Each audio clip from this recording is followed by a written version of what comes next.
Nós vamos examinar um texto que está em 1 Timóteo 2, de 1 a 10. Eu não leio agora, mas vou lendo o texto à medida em que vamos ministrando.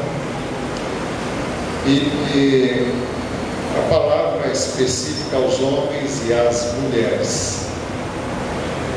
E antes de dirigir-se aos homens e depois às mulheres, o apóstolo se dirige a toda a igreja nesta epístola que ele escreveu a Timóteo, onde ele trata das questões relacionadas à igreja.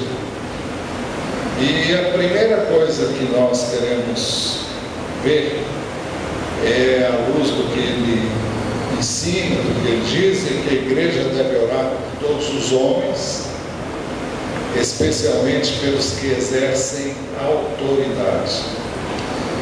Ele diz assim: antes de tudo, recomendo que se façam súplicas, orações, intercessões e ações de graças por todos os homens, pelos reis e por todos que exercem autoridade. Nesse texto que acabamos de ler, nós vemos que eu e você devemos orar, e orar suplicando, orar intercedendo, dando graças por todas as pessoas. Muitas vezes nós detectamos, e eu espero que essa capacidade de detectar, de discernir situações, seja realmente em cada um de nós pelo Espírito.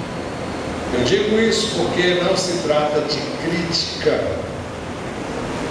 Eu não estou sugerindo que você esteja com olhos críticos no aspecto negativo, mas que você esteja vendo onde realmente as pessoas estão enfrentando alguma dificuldade, onde você vê problemas, onde você vê falhas, onde você vê situações que requerem uma intervenção de Deus. E essa intervenção de Deus requer que eu e você oremos. E se queremos ver mudanças onde realmente não é para você falar, não é para você fazer nada a não ser orar, porque há coisas que eu e você podemos falar, outras não vai ser oportuno falar. É algo que Deus tem que fazer, é algo que requer uma intervenção sobrenatural de Deus. E se Ele dá a mim e a você esse discernimento e esse entendimento, não é para você cochichar no ouvido do outro: olha, você viu isso? Isso não ajuda em nada. O que ajuda realmente é eu e você, quando vermos essas coisas, nós orarmos e buscarmos a presença de Deus. Isso por todas as pessoas com as quais você convive, na sua família, dentro da sua casa, no trabalho, na escola, na rua, onde quer que você esteja.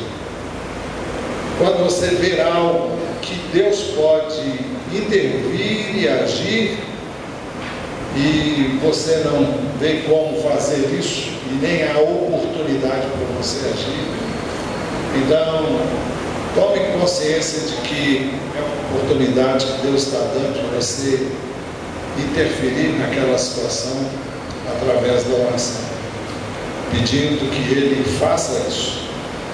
Nós já temos visto em muitas ocasiões e que Deus não age na terra a não ser que eu e você peçamos. Eu sei que é uma declaração assim que causa espanto a muitos, mas o ensino das Escrituras é esse: Deus, em sua soberania, pode interferir a hora que Ele quiser em qualquer situação, mas a via de regra, a maneira normal e usual de Deus Deus agir na terra através da oração.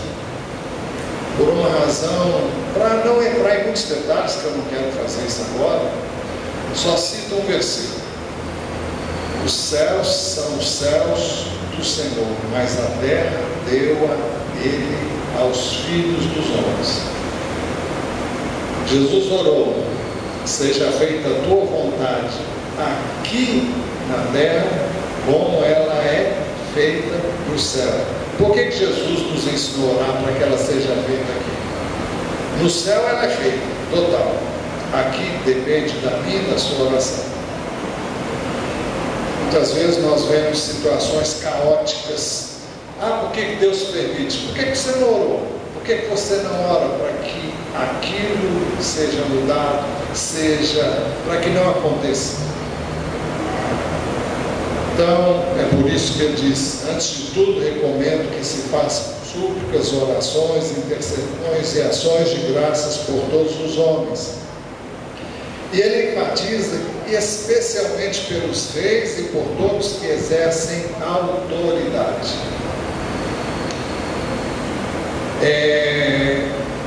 Toda pessoa que está em posição de autoridade, ela é alvo de críticas, às vezes boas críticas, no sentido bom da palavra, e às vezes de crítica no sentido negativo. Mas a questão que temos que perguntar, se eu não concordo com a maneira que fulano e beltrano agem, o que eu estou fazendo para que ela mude, ou para que essa situação mude? Se eu não gosto desta ou daquela liderança, por que eu não oro pedindo que Deus ou mude a liderança, ou que Deus mude a pessoa que está na liderança? Porque as coisas não irão mudar se eu e você não orarmos. Se não houvesse essa necessidade, não havia essa instrução para mim e para você. Pelos reis e por todos que exercem autoridade. Todos. Então, antes de criticar, ore. E aliás, nunca critique. Ore. Se você tem a oportunidade de ir à pessoa e falar com ela, fale. Mas não critique. Ore. Ore, porque as coisas melhoram quando a gente ora. As coisas mudam quando a gente ora. Na semana passada, nós oramos pelo Yosef Nadarkhan, que foi preso novamente no Natal, mas na segunda-feira ele foi liberto. Amém. E nós temos que dar glória a Deus. Houve uma intervenção sobrenatural de Deus. A igreja se mobilizou, não só nós aqui, mas eu creio que no mundo inteiro. E eles o libertaram. O advogado dele continua preso e a gente tem que continuar a orar. Nós devemos orar pelas autoridades nos países onde há perseguição, porque a Bíblia diz que o coração do rei está nas mãos do Senhor e esse, segundo o seu querer, o inclina. Em outras palavras, Deus vai mudar o coração da autoridade se nós orarmos pedindo que Ele faça isso, porque Ele tem esse poder e Ele tem as autoridades em suas mãos, mas Ele age aqui na terra através da oração. Mas outra coisa que é colocado no texto é que a igreja deve orar para que tenhamos vida tranquila, pacífica, com toda piedade e dignidade. Para que tenhamos uma vida tranquila e pacífica, com toda piedade e dignidade. Tranquila não é no sentido de, quero uma vida sombra e água fresca. Não é isso que o texto está dizendo. É tranquilidade para você viver, para você trabalhar e para você pregar o Evangelho, para você abrir a boca e compartilhar sua fé em Cristo. Por isso que devemos ter uma vida também pacífica. Deve haver paz paz entre os homens, paz nas relações, para que isso seja possível. E para também que vivamos com toda a piedade. O que é piedade? Uma vida devotada a Deus. Que nada nos impeça de nos devotarmos a Deus. Em muitos países não existe essa liberdade. E então é necessário que nós estejamos orando para que nós, nessa cidade, nesse bairro, nesse país, tenhamos vida tranquila, pacífica, que haja a possibilidade de continuarmos a cultuar a Deus e que possamos viver uma vida com dignidade. Eu falo, quando o texto fala em dignidade, é algo que não vem ameaçar a dignidade que todo cidadão tem de viver a sua vida, como é um direito de todo cidadão, que alguns países não dão aos cidadãos do seu país. Muito bem, mas a igreja deve orar, porque isso é bom e agradável perante Deus, nosso Salvador. Isso é bom e agradável perante Deus, nosso Salvador. Significa que a oração agrada a Deus. Deus quer agir, Deus quer mover-se, Deus quer mobilidade. Será que Ele tem as mãos atadas? Eu diria que sim. Quem ata as mãos de Deus? Nós, quando não oramos. Deus não tem a mão. A palavra de Deus diz que a mão do Senhor não está encolhida, não possa salvar, nem surdo o seu ouvido para não poder ouvir. É claro que o contexto aí é outro, mas as vossas iniquidades fazem separação entre vós e o vosso Deus, os vossos pecados encobrem o seu rosto de vós para que vos não ouça. Mas o texto é claro em dizer que a mão do Senhor não está encolhida para que não possa salvar, nem surdo o seu ouvido para não poder ouvir. Então, por que não oramos? Por que não buscamos a presença de Deus? Para que Ele nos ouça, nos atenda. Isso é bom e agradável perante Deus, nosso Salvador, que a gente ore por todos os homens, que a gente ore pelos que estão em posição de autoridade nesse país. E voltando àqueles que estão em posição de autoridade, às vezes você não votou num determinado candidato, ele ganhou, ele está lá, não é uma pessoa que você gostaria que estivesse lá, mas se ele está lá, se Deus permitiu que ele chegasse lá, ore por ele, busque a presença de Deus em favor dele, para que Deus opere na vida dele. A igreja primitiva orava pelo imperador romano, mesmo quando esse imperador era um perseguidor da igreja, como foram muitos imperadores romanos, mas oravam pelo bem dele, pela família dele, oravam para que ele tivesse êxito na administração e no governo do império.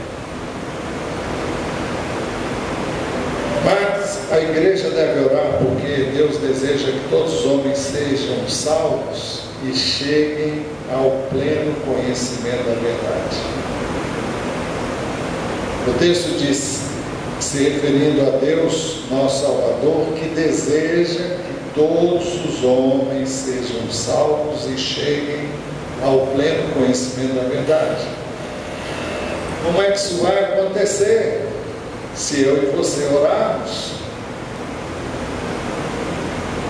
as coisas não acontecem se nós não orarmos. Eu às vezes fico muito impressionado com o fato de que as pessoas são muito apressadas em pedir oração. Ore por mim. Há uma pergunta que eu faço sempre que posso. Você está orando? Por isso que você quer que eu ore?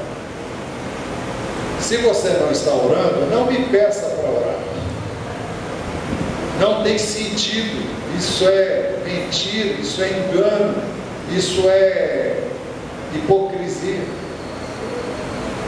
Se você que precisa da oração não ora, você acha que Deus vai atender a minha?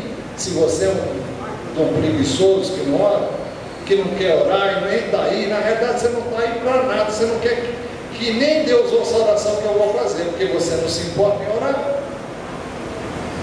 Deus vê o coração do homem, e é importante que aquilo que eu peço a alguém para orar, eu esteja orando. Eu sou interessado, e se eu não oro, por que Deus vai ouvir a oração do outro?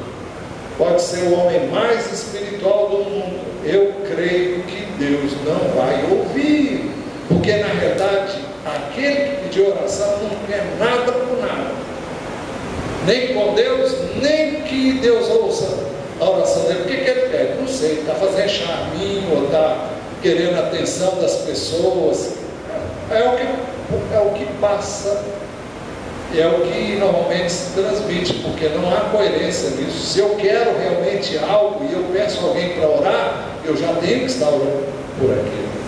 É algo que me preocupa, é algo que me inquieta, é algo que me aflige, e eu estou orando e quero que outras pessoas orem por mim.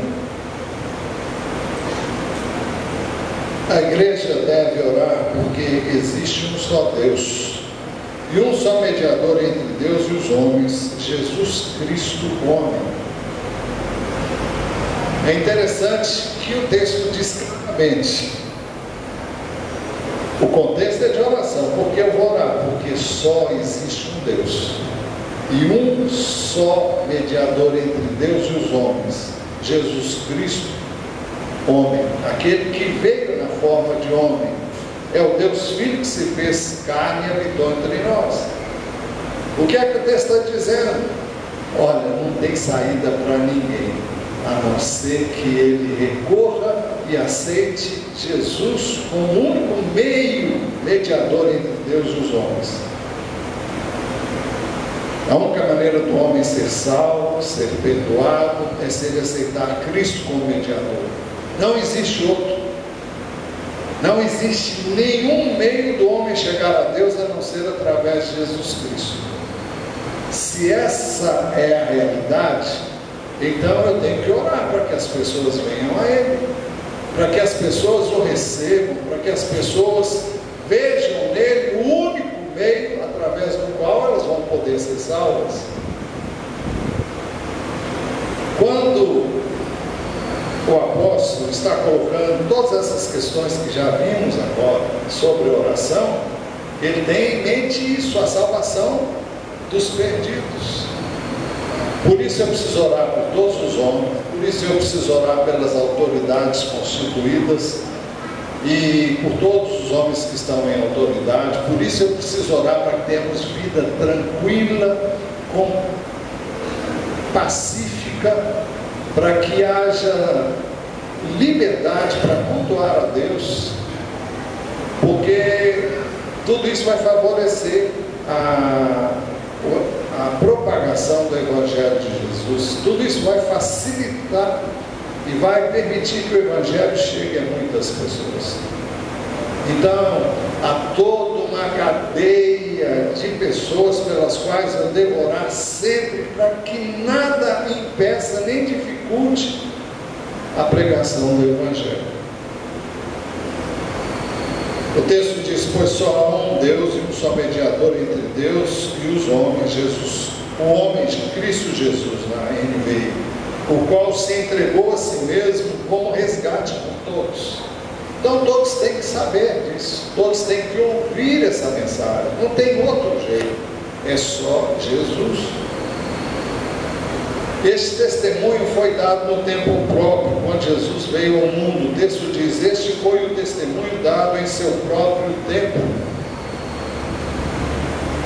e foi dado pelo próprio Senhor Jesus Cristo. Ele disse: eu sou o caminho e a verdade e a vida. Ninguém vem ao Pai senão por mim.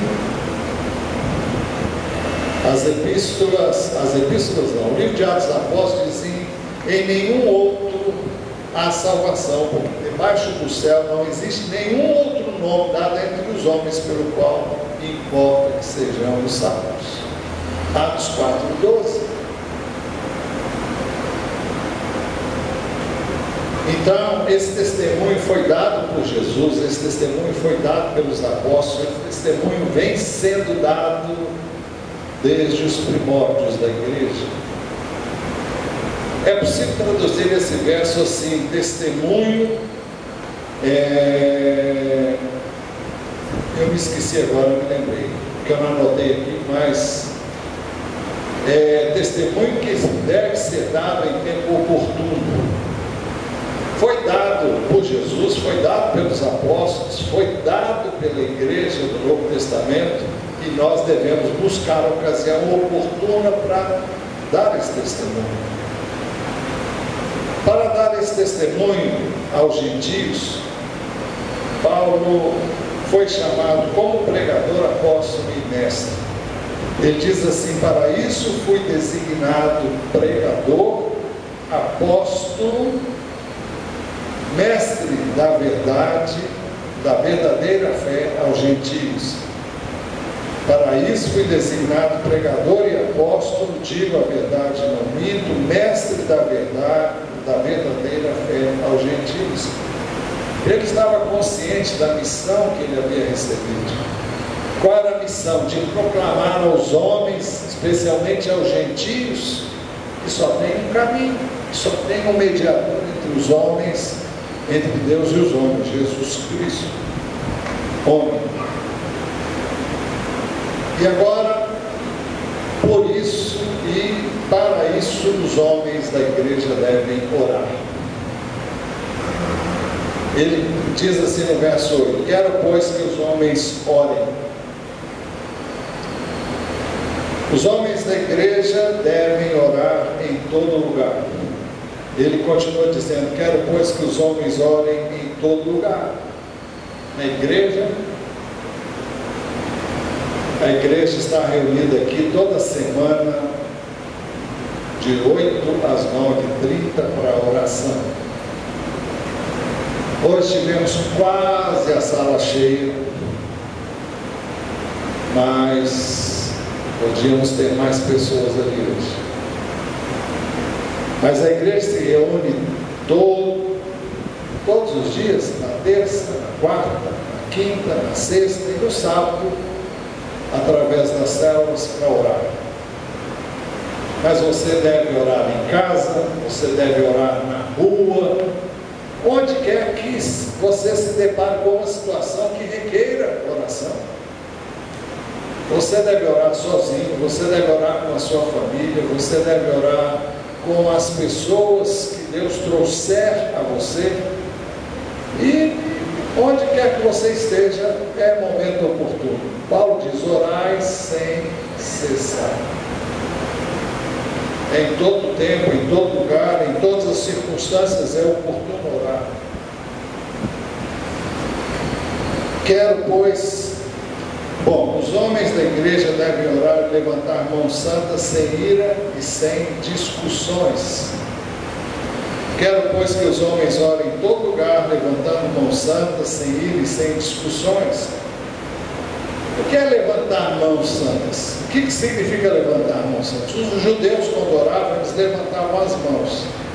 Não é costume cristão, a não ser em algumas comunidades, em algumas igrejas, e nada impede que eu e você levantemos as nossas mãos. Mas era um costume judaico. 1 Reis 8, 22, 23 descreve a dedicação do templo que Salomão construiu. E o verso 22 diz assim: depois Salomão colocou-se diante do altar do Senhor, diante de toda a Assembleia de Israel, levantou as mãos para o céu e orou. O Salmo 141, verso 2 diz assim: seja a minha oração como um incenso diante de ti, e o levantar das minhas mãos como a oferta da tarde. Então, era um costume judaico dos judeus levantar as mãos, e que tem registro nas Escrituras. Mas o texto diz: sem ira e sem discussões. E tem base no ensino de Jesus, Mateus 5, 23, 24, portanto, se você estiver apresentando sua oferta diante do altar, e ali se lembrar de que seu irmão tem algo com você, deixe sua oferta ali diante do altar e vá primeiro reconciliar com seu irmão, depois volte e apresente a sua oferta. Em outras palavras, não se apresente diante de Deus antes de ter acertado sua questão com quem você tem questão. Não venha buscar a Deus enquanto você não resolver a sua questão com seu irmão. O coração deve estar limpo, não pode haver ira, não pode haver dissensão, não pode haver amargura, ressentimento, nada disso, porque isso impede a sua comunhão com Deus. Isso também é dito, aliás, eu não li o texto todo, né? O texto, verso 24 diz: deixe sua oferta ali diante do altar e vá primeiro reconciliar-se com seu irmão, depois presente a sua oferta. Oferta não é dinheiro. Oferta era o sacrifício que era feito antes de Jesus para a pessoa ter acesso à presença de Deus. Hoje você não tem que fazer nada disso, mas antes de ir a Deus em Jesus, vá ao seu irmão em Jesus e reconcilie-se com ele. Mateus 6, 14, 15, Jesus, depois de ensinar-nos a orar, ele disse: pois se perdoarem as ofensas uns dos outros, o Pai Celestial também lhes perdoará. Mas se não perdoarem uns aos outros, o Celestial não lhes perdoará as ofensas. Mas agora eu quero falar às mulheres. As mulheres da igreja devem vestir-se com modéstia. Até onde eu saiba, eu não vejo nenhum problema aqui nesse contexto, aqui na igreja. Da mesma forma, eu quero que as mulheres se vistam modestamente. Mas o que significa vestir-se modestamente? 1 de Pedro 3,3, Pedro diz assim às mulheres: a beleza de vocês não deve estar nos enfeites exteriores, com cabelos trançados e joias de ouro e roupas finas. Modestamente é de uma maneira simples, desataviada, por uma razão muito simples. A gente vem para a igreja para cultuar a Deus e não para ser cultuado. Eu não venho aqui para chamar a sua atenção para a minha pessoa.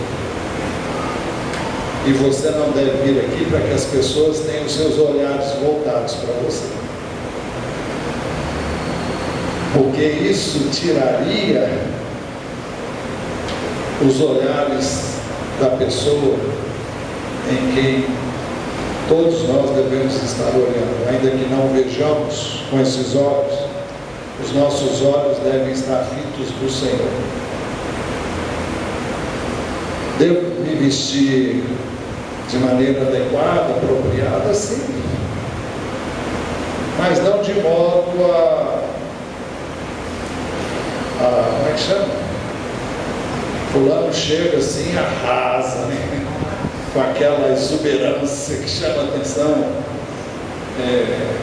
Não é esse o nosso propósito. Mas eu nunca vi isso aqui, eu acho que não é bem esse o nosso caso, mas vale aí a sugestão para a gente pensar. Mas agora vem outro ponto que eu acho que pegar no pé de alguns, não sei se de todos. As mulheres da igreja devem vestir-se com decência. Bom, o texto diz: da mesma forma, quero que as mulheres se vistam com decência. O que significa essa palavra? Decência significa vestir-se de forma apropriada, adequada e conveniente. Se você está numa praia, você está lá com poucas, você está com muito pouca roupa, né? E normalmente você mostra coisas que você não mostraria aqui na igreja. E esse tipo de vestes é bem aceito. Essas vestes são bem aceitas nesse contexto, porque elas não chamam a atenção de ninguém. Mas se você entrar aqui de maiô ou biquíni, você vai chamar a atenção de alguém. Alguém fala, será que alguém já entrou aqui assim? Claro que não, pelo menos eu nunca vi. Mas há uma coisa que as mulheres têm que pensar e refletir. As mulheres, eu sei que nessa época, hoje até que nem tanto, né? Nós já vivemos nesse verão fases mais intensas de calor. E eu creio que há momentos que você tem vontade de tirar toda a roupa mesmo, né? Mas por favor, não faça isso aqui não, tá? E seria bom que nós entendêssemos uma coisa. Talvez, não sei se as mulheres são nisso. Eu não sei que a mulher vê se eu entrasse aqui de calção. Será que isso despertaria você, mulher, para alguma coisa? Na minha cabeça eu acho que não. Algumas já disseram que sim. Não é com relação a mim, não. Estou falando em relação ao homem, ao ser humano, ao homem mesmo. Não é o homem masculino, né? Então, eu não sei o que as mulheres, o que desperta nas mulheres, né? Isso eu não sei mesmo. Algumas dizem, eu não sinto nada, outras podem ficar todas oriçadas aí, não sei. Mas o fato é que os homens ficam muito acesos e são despertados quando eles veem uma mulher com pouca roupa. Se eu vou na praia, então eu ou você, quem vai lá, vai num ambiente onde você vai ver isso, talvez você nem se preocupe. Eu tenho minhas dúvidas quanto a isso, mas talvez você não tenha tanta, não seja uma coisa assim que desperte tanta atenção, embora eu creia que desperte sim, mas eu creio que aqui na igreja é um lugar onde as mulheres devem se vestir adequadamente. Para quê? Para não chamar a atenção de qualquer pessoa que esteja aqui. Eu já sentei muitas vezes aí, onde você está, e um dia eu sentei, tinha uma pessoa, não sei se era irmã ou não, nem lembro mais, já tem tanto tempo, e ela estava com as costas todinha de fora. Tinha uma alcinha aqui, mas as costas todas de fora. O que você acha que eu fiz? Saí dali. Por quê? Senão eu vou ficar prestando atenção, ela vai tirar a minha atenção toda. Olha, a mim me desconcerta. Às vezes eu vou em determinadas reuniões, algumas pessoas têm um shortzinho assim. Eu fico assim, pensando. Eu sei que quem vai lá, vai com a maior tranquilidade, não tem maldade. Mas eu quero chamar a sua atenção que se você faz isso, por favor, atente para um fato. Você vai chamar a atenção de todo mundo que está lá, especialmente dos homens. Não é que tem gente tarada lá, não. Mas chama a atenção, desperta. Chama a atenção para algo que o tipo de reunião não requer. Nossa atenção deve ser focada no Senhor e nós temos que estar, não podemos ter nada que tire a nossa atenção. Decotes. Olha, pode ser quem for, decote chama a atenção. Você pode não querer, mas a primeira coisa que você olha, você está com o olhão lá dentro. Tá. E aí? Você é tarado? Não. O homem olha mesmo e vê, não tem como fugir. Tem hora que eu fico sem graça, porque quando eu vejo, eu já olhei. É verdade, eu olhei mesmo. Eu quis olhar, não, mas você vê, não tem como você não ver. E quem fica sem graça sou eu. Eu não sei se as mulheres ficam, mas eu fico. E eu gostaria de não estar olhando, mas quando eu vejo, eu estou olhando. Então, eu creio que nesse verão e em todo o tempo, as mulheres devem estar conscientes que seu corpo não é vitrine. E nunca vai ser vitrine. Então, por favor, vista-se de modo comportado. Não use esses shortzinhos curtos ou coisas que vão despertar a atenção de quem está olhando para você. Eu sei que não há maldade, eu vejo que não há maldade em quem faz isso. Eu não posso julgar todo mundo, dizer que ninguém tem maldade, mas algumas pessoas eu ousaria dizer que estão agindo na naturalidade. Mas por favor, não conte com essa. Eu sei que seu coração pode estar puro diante de Deus e não vejo maldade.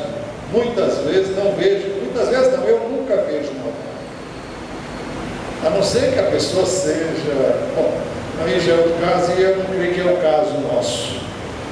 Mas eu só queria chamar a sua atenção para o fato de você não ser um instrumento nas mãos do inimigo, mesmo quando você nunca teve essa intenção, mesmo quando você nunca quis que isso ocorresse. Então, não dê espaço para que a atenção que todos devem ter atenção voltada para Deus, esteja em você, esteja na sua maneira de vestir, ou naquilo que você está mostrando, quer você queira ou não. É verdade que seria melhor se em determinados momentos não tivéssemos quase roupa nenhuma, porque o calor é tão intenso. Mas, por favor, aqui não. Aliás, eu acho que na rua também não, viu? E em nenhum lugar público. Agora, se você na sua casa quer fechar, está tudo lá e ninguém está vendo, tire a roupa toda, fique pelado se você quiser. Mas lá na sua intimidade. Mas eu queria chamar a atenção de vocês para esse fato. E o assunto o tempo já passou. Mas o texto diz que as mulheres devem vestir-se com discrição. Da mesma forma, quero que as mulheres se vistam com discrição. O que é discrição? É de forma discreta. Aí a gente entra naquele aspecto que já foi abordado inicialmente, de modestamente. É algo que não chame a atenção sobre o corpo. Eu sei que há lugares e ocasiões em que as pessoas querem aparecer, mas aqui não é lugar para você aparecer. Aliás, eu creio que aqui está falando das mulheres, mas tem homem também que gosta de aparecer, viu? Mas eu e você, eu homem, você mulher, não devemos nunca querer aparecer. Nós temos um propósito de fazer com que alguém apareça em nós. E esse alguém é o Senhor. E nada deve roubar essa possibilidade, esse desejo que ele tem de aparecer em nós, não pelo que externamos, mas pelo que existe dentro de nós e que é externado através de ações, atitudes, palavras. Por isso que 1 Timóteo 2,9 diz assim: não se adornando com tranças e com ouro, nem com pérolas ou com roupas caras. 1 Pedro diz aquilo que eu já li inicialmente: a beleza de vocês não deve estar nos enfeites exteriores, com cabelos trançados e joias de ouro e roupas finas. Olha, por favor, não estou dizendo para a mulher não estar mal arrumada não, por favor. Não é isso que eu estou dizendo. A mulher tem que se cuidar para o seu marido, tem que se vestir bem. Quando eu falo vestir bem, é vestir de maneira adequada, apropriada, bonita, mas Você não é árvore de Natal, não, ambulante. Você sabe o que eu estou dizendo, né?